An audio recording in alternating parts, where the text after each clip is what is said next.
Vamos ler o texto bíblico, meus irmãos. A palavra do Senhor nos diz assim: Indo Jesus para os lados de Cesaré de Filipe, perguntou a seus discípulos: Quem diz o povo ser o Filho do Homem?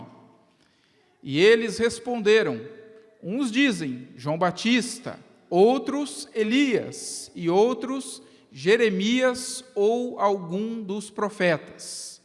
Mas vós, continuou ele, quem dizeis que eu sou? Respondendo Simão Pedro, disse: Tu és o Cristo, o Filho do Deus vivo.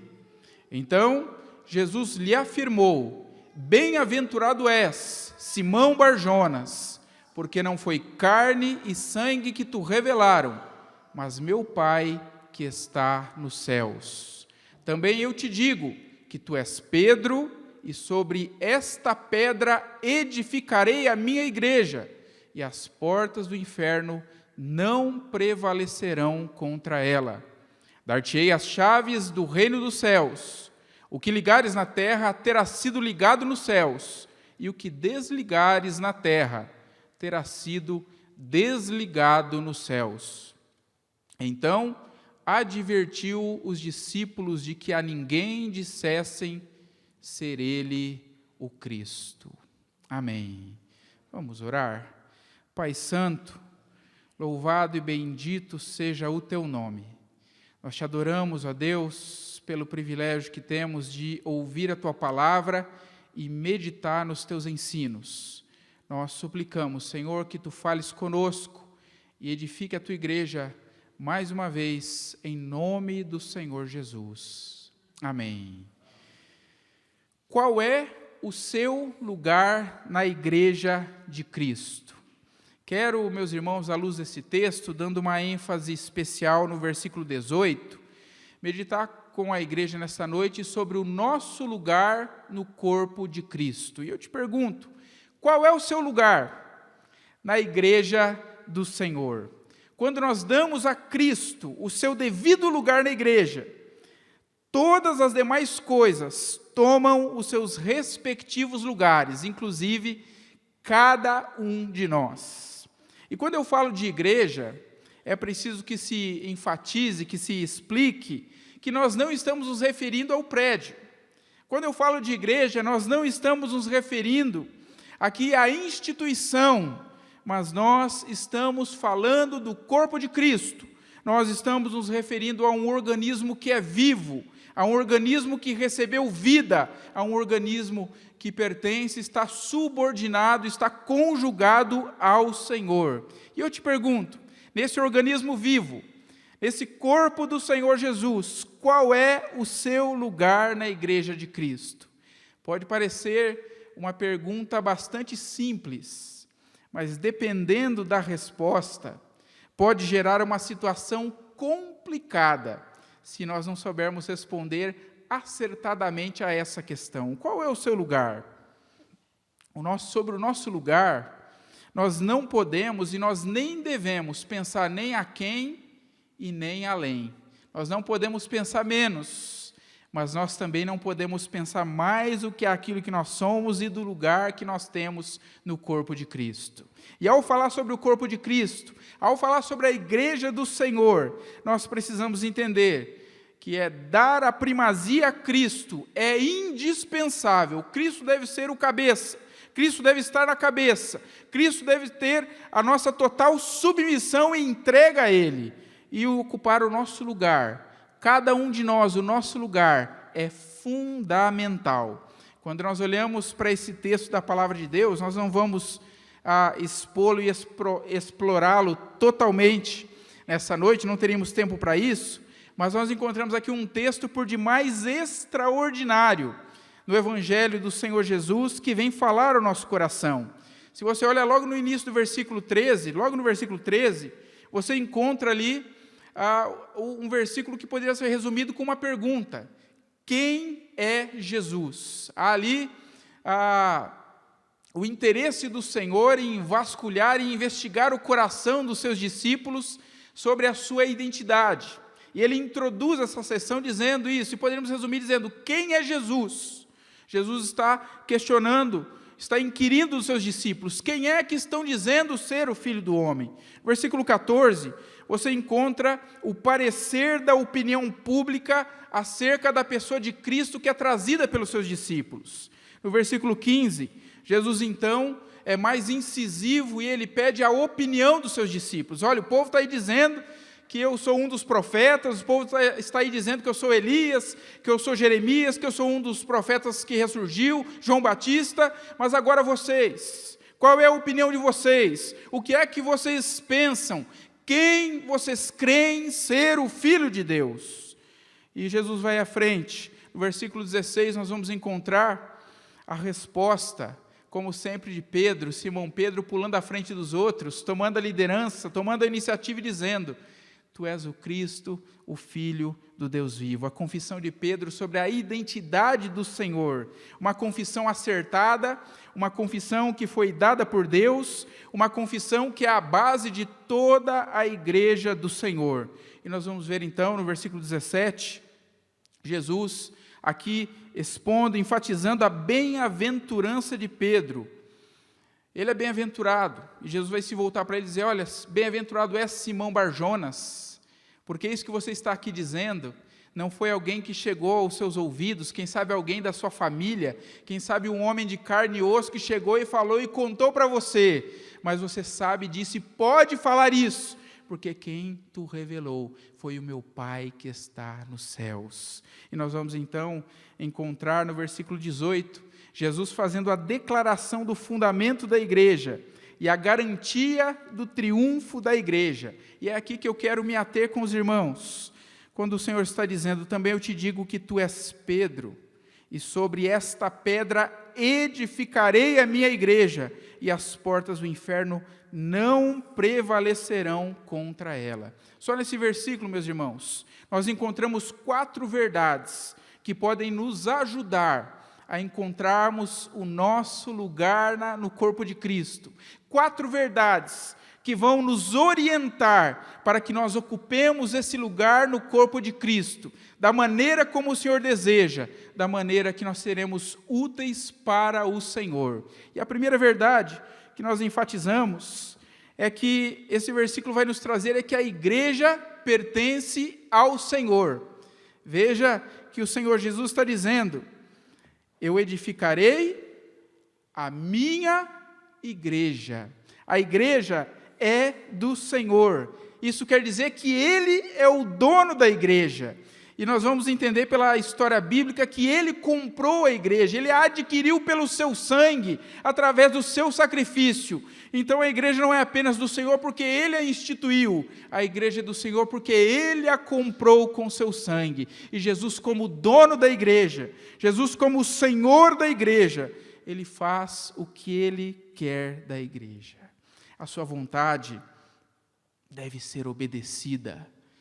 Isso requer submissão das nossas vidas ao senhorio de Cristo. E quando nós estamos falando aqui da igreja, estamos falando da igreja universal, da igreja que se encontra espalhada pela face da terra, da igreja da qual há nesse lugar uma pequena partícula anatômica do corpo de Cristo chamada Igreja Presbiteriana de Arapongas. Nós fazemos parte da igreja do Senhor, nós fazemos parte do corpo de Cristo, nós pertencemos a Jesus, e é a Ele que nós devemos total obediência e submissão à sua vontade.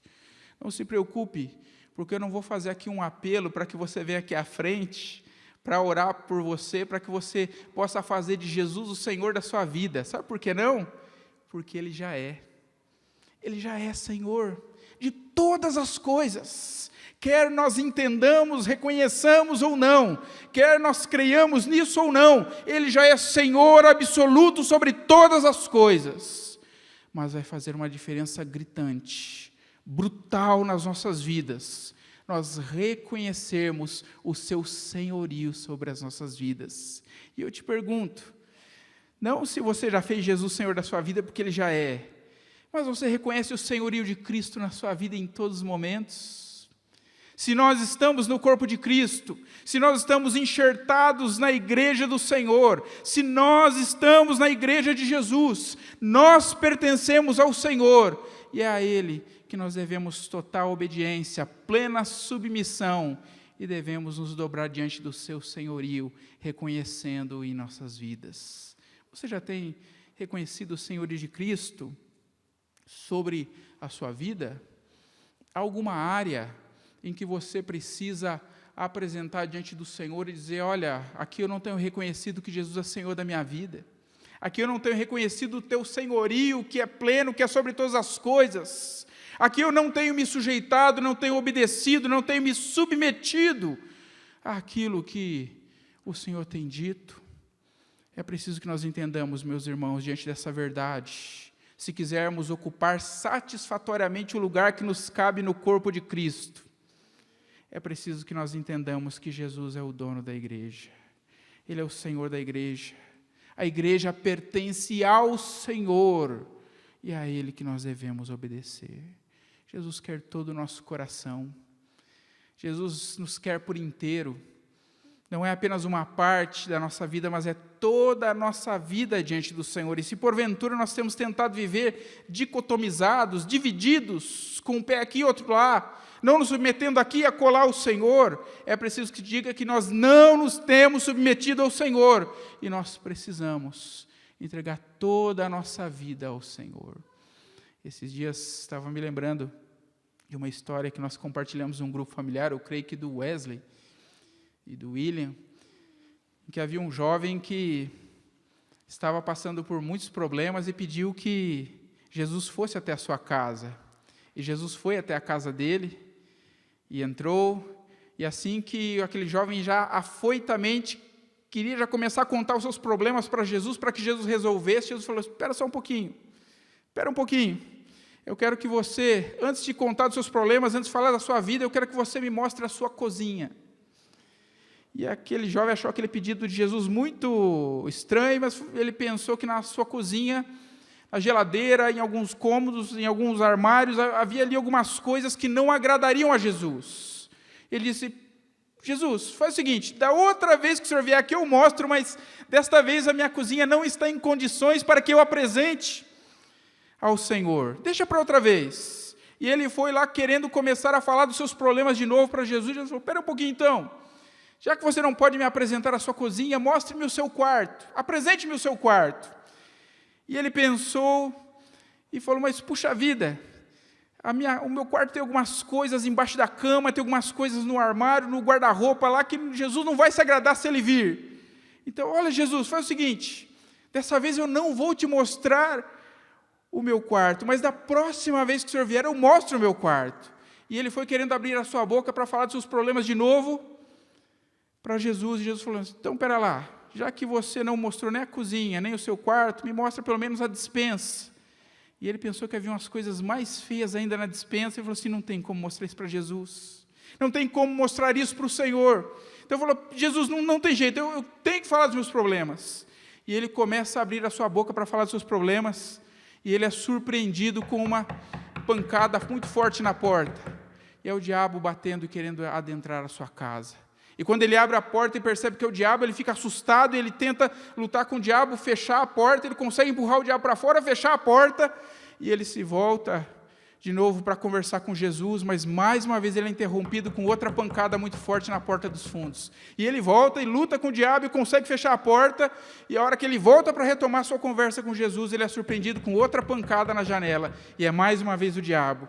E ele consegue trancar a janela, e ele se volta para falar com Jesus, já entristecido, e diz, olha, eu não entendo, Senhor. Eu não entendo, o Senhor está aqui na minha casa. Mas o diabo nem respeita isso, e continua tentando adentrar pela porta da frente, pelos fundos, adentrar pela janela, eu não entendo o que está acontecendo. E Jesus então diz, senta aí, meu filho, que eu vou te explicar o que está acontecendo. E ele diz, olha, aqui na sua casa, você só me deu a sua sala. Eu não tenho o seu quarto, a sua despensa, você não me entregou, não submeteu a mim, não reconheceu o meu senhorio sobre todas essas coisas. E aquele jovem, então, entende aquilo que Jesus está dizendo. Aquele jovem, então, entende esta verdade de que nós precisamos submeter ao Senhor, ao senhorio de Cristo, toda a nossa vida. Não porque Ele não vai ser Senhor, Ele já é, mas porque isso vai fazer uma diferença brutal nas nossas vidas. E Ele, então, diz, olha, quer saber de uma coisa, Jesus? Tem muita coisa que vai desagradar e vai entristecer o teu coração lá na minha cozinha. Tem muita coisa que vai desagradar, vai entristecer o teu coração lá no meu quarto. Tem muita coisa ruim que o Senhor não vai gostar, que o Senhor vai ver lá na minha despensa. Mas eu vou mostrar tudo para o Senhor. Eu quero que o Senhor mude e transforme toda a minha vida. Minha casa é do Senhor. E mais uma vez aquele jovem interrompido com o diabo batendo a sua porta. E ele já não sabendo mais o que fazer, prepara-se para se levantar, mas Jesus levanta e fala, deixa que eu atendo. E quando Jesus vai até a porta, o diabo percebe que é Jesus, ele fala, me desculpa, foi engano, não era aqui não. E parte em retirada. Quando nós pensamos nessa história, meus irmãos, nós pensamos que ela ilustra perfeitamente a verdade de que nós precisamos internalizar, cravar no mais profundo do nosso coração e da nossa mente, o fato de que Jesus é o Senhor da igreja. A igreja pertence a Jesus. Se você está na igreja, no corpo de Cristo, você pertence ao Senhor. E é a Ele que você deve obediência, é a Ele que você deve submissão, é diante dEle que você deve rasgar a sua alma, quebrantar o seu coração, é diante dEle que você deve entregar toda a sua vida, dizendo, Senhor, faz uma faxina no meu coração, faz uma faxina na minha mente, Senhor, transforma o meu ser, para que eu possa servir ao Senhor, e me colocar no lugar que é devido, o qual o Senhor tem me posto na tua igreja, no teu corpo, no corpo do Senhor Jesus Cristo, a igreja do Senhor. Tem você reconhecido o senhorio de Cristo sobre a sua vida?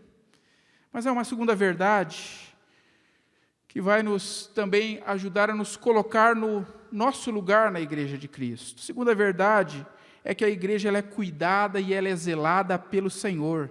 Veja no versículo 18, quando a palavra diz, também te digo que tu és Pedro, e sobre esta pedra edificarei a minha igreja, e as portas do inferno não prevalecerão contra ela. Sobre esta pedra edificarei. Quem é que edifica a igreja? Quem é que cuida da igreja? Quem é que cuida do seu corpo? É o próprio Senhor Jesus, conforme nós cantamos há pouco. Assim como o amor de Deus nos envolve, nos cerca por trás, por diante, por cima, por baixo, não há por onde fugir desse amor. Esse cuidado de Jesus é sobre a sua igreja, esse cuidado de Jesus é sobre a sua vida, esse cuidado de Jesus é sobre cada um de nós que estamos no corpo de Cristo. Jesus abençoa a igreja, e não é por causa dos líderes, se bem que muitas vezes Ele usa os líderes como instrumento do Senhor para abençoar o seu corpo. Jesus abençoa a igreja e não é por causa do povo, mas Ele abençoa pela sua infinita graça e misericórdia. É Jesus quem está edificando a igreja. É Jesus quem está construindo em cada um de nós a sua perfeita imagem. É Jesus quem edifica o seu corpo. E saber que o Senhor é quem edifica a sua igreja é por demais confortador para o nosso coração. Como nós podemos descansar nessa grandiosidade dessa verdade? Como nós podemos ter nosso coração confortado em saber que é o Senhor quem nos edifica, é o Senhor quem trabalha no meio da sua igreja, é o Senhor quem zela pela igreja. Jesus nunca permitirá que a sua igreja seja destruída. As portas denominacionais podem até se fechar, como em muitos lugares nós temos visto, a perseguição tem se abatido, igrejas locais têm sido fechadas, templos têm sido destruídos, cristãos têm sido mortos, portas denominacionais podem até se fechar, mas a igreja do Senhor nunca sucumbirá, porque é Jesus quem zela e quem cuida da igreja. E ainda que pareça que está chegando o fim, ainda que pareça que não há mais solução, não há mais saída, é Jesus quem tem a última palavra. eu e você precisamos confiar, eu e você precisamos descansar, eu e você precisamos ser reconfortados com esta verdade preciosa, de que Jesus está edificando o seu povo, Jesus está preparando a sua noiva, tornando-a sem mácula, sem ruga, Jesus está lavando e santificando, para que nós nos encontremos com o Senhor. Você faz parte desse movimento, você tem sido edificado pelo Senhor, você tem sentido e tem percebido o zelo e o cuidado do Senhor pela sua vida. Se porventura essa não é a sua realidade, ou você não tem essa percepção, que os seus olhos possam ser abertos pela palavra do Senhor, para que você se coloque no seu lugar.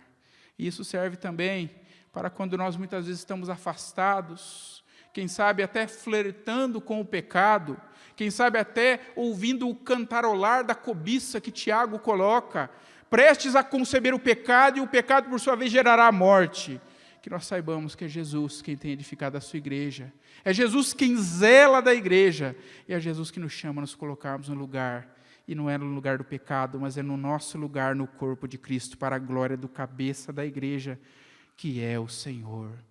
A igreja sempre permanecerá, e a igreja estará de pé, porque é Jesus que diz: edificarei a minha igreja. Louvado seja o nome do Senhor, meus irmãos. Mas há uma terceira verdade que esse versículo nos traz, acerca do nosso lugar, que nos ajuda a nos colocarmos no nosso lugar no corpo de Cristo.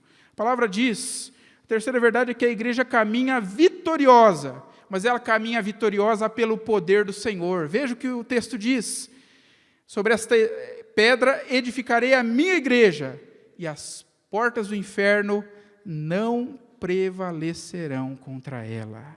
Não prevalecerão. O Senhor é quem dá poder à sua igreja, para que ela marche militante e triunfante. O Senhor é quem dá poder à sua igreja, para que ela tenha vitória em meio às investidas infernais. É o Senhor quem dá poder à igreja, para que ela invista contra o inferno, e para que ela saia vitoriosa no poder do Senhor.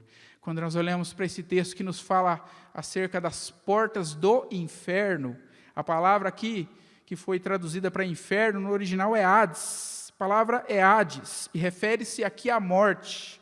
O que possivelmente Jesus está aqui dizendo para Pedro, o que a palavra de Deus está trazendo para o meu e para o seu coração, é que Jesus estava dizendo que dentro em breve, as portas da morte, as portas do Hades se fechariam após ele.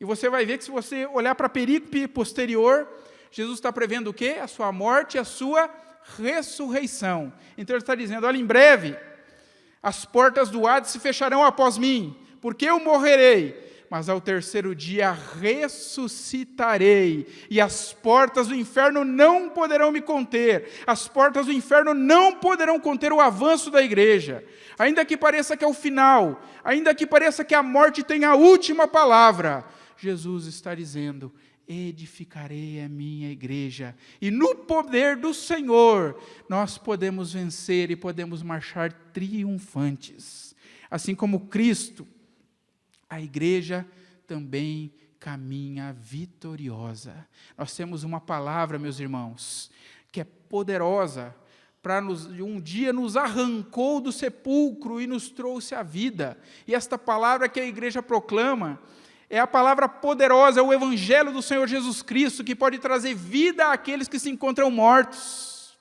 que pode transformar realidades terríveis, onde talvez o homem olhe, o mundo olhe e fale, isso aqui não tem mais jeito. Mas onde entra o evangelho do Senhor Jesus Cristo, as portas do inferno sucumbem, as portas do inferno se arrebentam, as portas do inferno e da morte caem por terra, e a igreja marcha vitoriosa.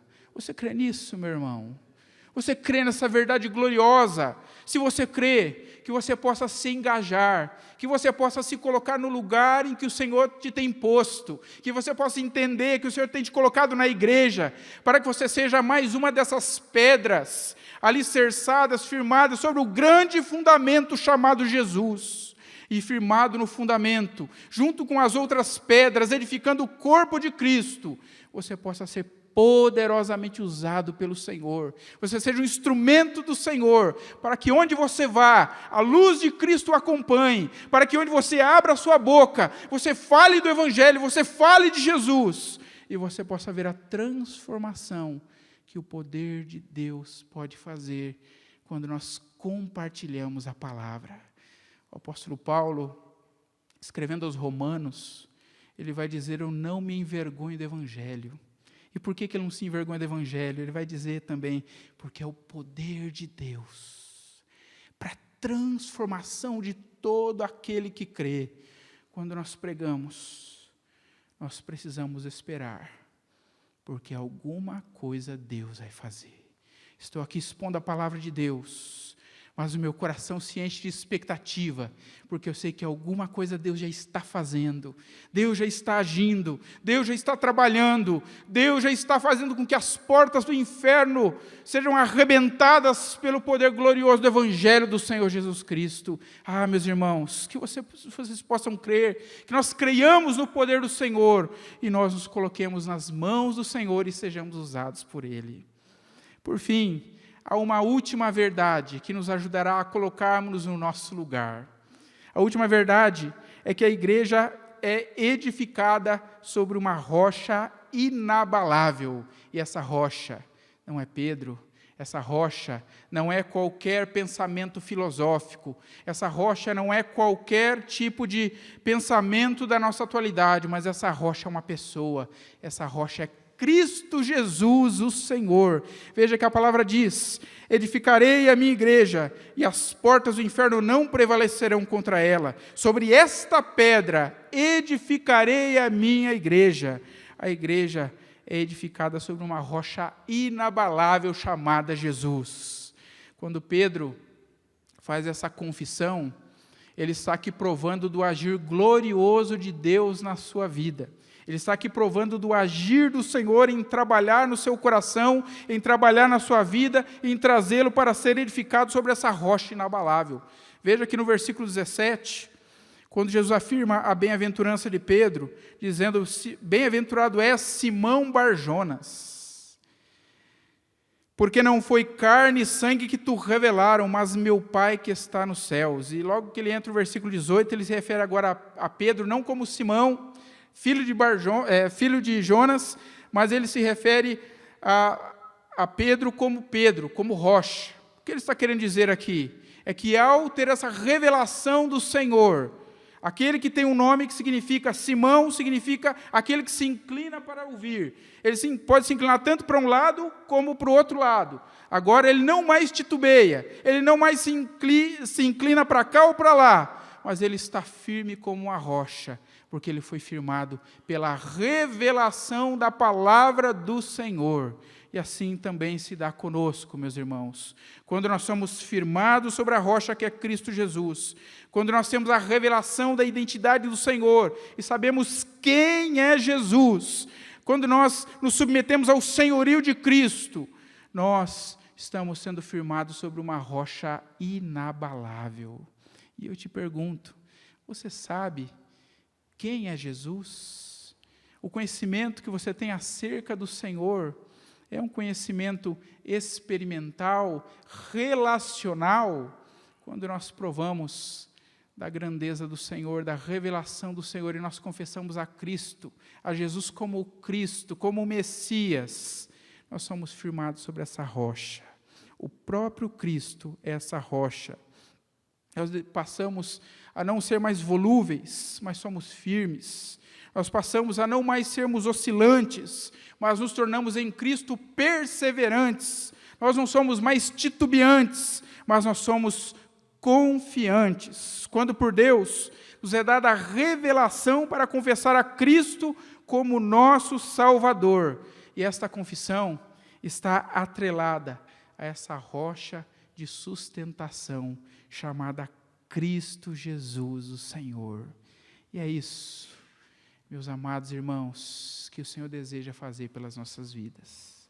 Se quem sabe você se encontra oscilante, se quem sabe você se encontra desanimado, se quem sabe você se encontra vacilante, que você possa confessar a Cristo e ser firmado nessa rocha inabalável que sustenta as nossas vidas e que sustenta todo o corpo de Cristo espalhado pela face da terra. Nós entendemos, quando temos essa experiência com o Senhor, de que não é na nossa força, mas é na força do Senhor. Muito propício nós termos cantado aí o hino Castelo Forte. Eu já disse aos irmãos a minha predileção pelo verso 2, quando diz assim: a força do homem nada faz, sozinho está perdido. Essa é a minha condição, essa é a sua condição, sem a intervenção de Deus. Mas o hino prossegue dizendo: mas nosso Deus socorro traz, em seu Filho escolhido. Sabeis quem é? Jesus, o que venceu na cruz, Senhor dos altos céus, e sendo o próprio Deus, não somos nós, mas é Ele que triunfa na batalha. Você está firmado sobre essa rocha inabalável que é o Senhor? Você crê nisso?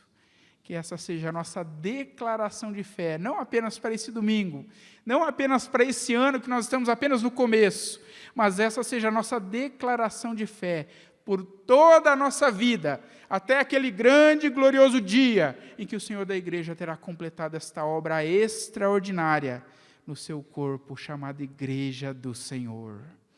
Concluindo, meus irmãos, eu retomo a nossa pergunta do início: qual é o seu lugar na igreja de Cristo? Qual o seu lugar na igreja de Cristo? A igreja pertence ao Senhor. A igreja é edificada pelo Senhor. A igreja caminha vitoriosa pelo poder do Senhor. E a igreja é edificada sobre uma base inabalável que é o próprio Senhor. Nosso lugar no corpo de Cristo é aquele onde nós nos colocamos reverentes e submissos ao Senhor, confiantes e dependentes da graça divina, para fazermos tudo para a edificação do corpo, para a expansão do reino e para a glória do cabeça, que é Cristo Jesus, o Senhor. Diante dessas verdades, meus irmãos, que os nossos corações, que as nossas vidas, que a nossa postura seja confrontada a algumas resoluções que nós precisamos ter. Se porventura você tem sido relutante e quem sabe até rebelde a se submeter ao senhorio, ao Senhor da igreja, que você confesse esse pecado diante do Senhor, que você se prostre diante do Senhor e que você possa no seu coração ser guiado pelo Senhor a obedecer a todos os seus mandamentos, a tudo aquilo que o Senhor tem dito. Porque se Ele é o Senhor da igreja, como de fato é, Ele é também Senhor da sua vida. E a diferença brutal estará se você tem obedecido, se você tem ouvido, ou se você tem deixado de lado aquilo que o Senhor, como o Senhor, o dono da igreja, tem dito ao seu coração. Segundo, que nós tenhamos uma total dependência de Deus. Não tem como nós dizermos que nós cremos em Deus, mas vivermos como se Ele não existisse durante todos os outros dias da semana. Nós precisamos professar a nossa fé, mas a nossa vida deve estar em coerência com aquilo que nós temos dito diante do Senhor. E para isso, nós precisamos depender do Senhor. Nós precisamos abrir o nosso coração, precisamos colocar a nossa mente, os nossos pensamentos, nossos atos, nossas palavras, nossos intentos, tudo na dependência do Senhor, para que o Senhor então firme os nossos passos e nos guie em vereda clara, em vereda plena. Terceiro, nós precisamos ter uma maior disposição para o reino de Deus. Se nós entendemos que Deus está trabalhando nessas vidas, se nós entendemos que esse mundo é passageiro, se nós entendemos que esta vida vai ficar para trás, nós temos uma vida à frente, uma vida eterna com o Senhor, é preciso que nós estejamos dispostos para o reino de Deus. O quanto do reino de Deus tem ocupado as suas preocupações?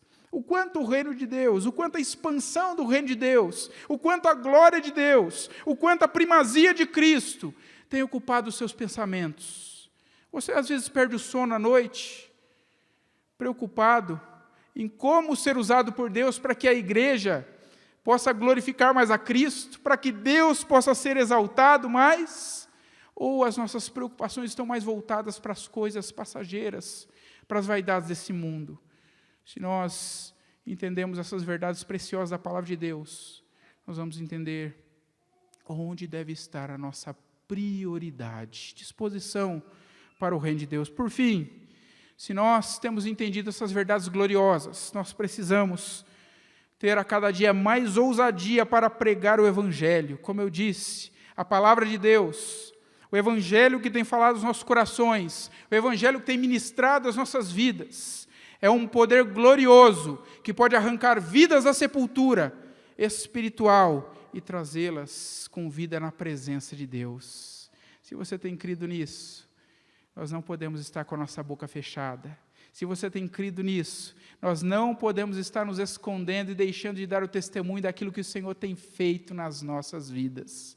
Meus irmãos, que nós sejamos desafiados cada vez mais, sejamos encorajados, impulsionados por esta palavra gloriosa, de modo que aquilo que nós falamos ou aquilo que nós fazemos possa ser uma coisa só, porque Cristo estará demonstrando, estará revelando, estará manifestando o seu senhorio através das nossas vidas. Deus te abençoe, Deus nos abençoe e que Deus nos conduza debaixo dessas bênçãos que o Senhor conquistou por nós na cruz do Calvário. Amém. Vamos orar mais uma vez. Convido você a colocar-se em pé, colocar-se diante do Senhor em oração. Qual é o seu lugar no corpo de Cristo? Você já descobriu? Você já tem sido usado pelo Senhor? No que é que Deus deseja usar mais a sua vida? Que você possa ser inquietado, incomodado, despertado por aquilo que Deus já tem falado ao seu coração nessa noite, em nome de Jesus. Pai Santo, Deus querido, nós glorificamos e exaltamos o Teu nome, nós Te bendizemos, porque nós fazemos parte de um povo, que é um povo vitorioso, mesmo quando se encontra em face da morte, mesmo passando pela morte, é um povo vitorioso, porque a morte não tem mais a última palavra, porque o Senhor da igreja que venceu, o Senhor da igreja que comprou a igreja com seu sangue, tem a última palavra. Ele é Senhor, Ele é soberano, Ele tem a primazia, e Ele é quem nos conduz em triunfo. Mesmo passando por vales amargos, mesmo passando por vales escuros, por momentos amargos da nossa vida, nós provamos da grandeza do Senhor e daquilo que o Senhor deseja fazer. Pai, que os nossos olhos estejam voltados desta vida para a vida eterna. Embora os nossos pés ainda se encontrem aqui na terra, que a nossa mente, o nosso coração, os nossos olhos estejam no céu, que nós acumulemos tesouros no céu, que nós andemos sem novidade de vida, que nós andemos como de fato devemos andar, como cidadãos dos céus, como membros da igreja gloriosa do Senhor, que um dia há de se levantar sobre a face da terra, um dia de ser plenamente redimida do pecado, para estar para sempre com o Senhor, louvando e exaltando e glorificando o nome do Senhor. Deus, visita a tua igreja, visita o teu povo, visita as nossas vidas, visita a tua vinha, Senhor, nesta noite. Deus, que se por acaso a tua vinha se encontra murcha, se a tua vinha se encontra, quem sabe, sem vida, sem viço, que ela seja restaurada pelo poder do Senhor, que nós provemos da grandeza do Senhor, que nós provemos do poder transformador do Teu Evangelho, e não apenas as nossas vidas sejam transformadas pelo Teu Evangelho, mas através das nossas vidas, aqueles os quais o Senhor tem o Teu propósito, o Teu santo e bendito propósito, possam também ser agregados no corpo de Cristo, que se encontra espalhado pela face da terra. Deus, dá que cada um de nós entenda, compreenda e se submeta ao papel que o Senhor tem para cada um de nós, ao lugar que o Senhor tem para nós na igreja do Senhor, e assim sejamos usados pelo Senhor com poder e com autoridade, para a glória do Teu santo nome. Fica conosco, Senhor. Nós Te louvamos por este momento ímpar, por esse momento singular, por esse momento em que podemos glorificar o Teu santo e bendito nome e sermos edificados pela presença do Senhor, pelo Teu Espírito Santo aplicando a Tua palavra nos nossos corações.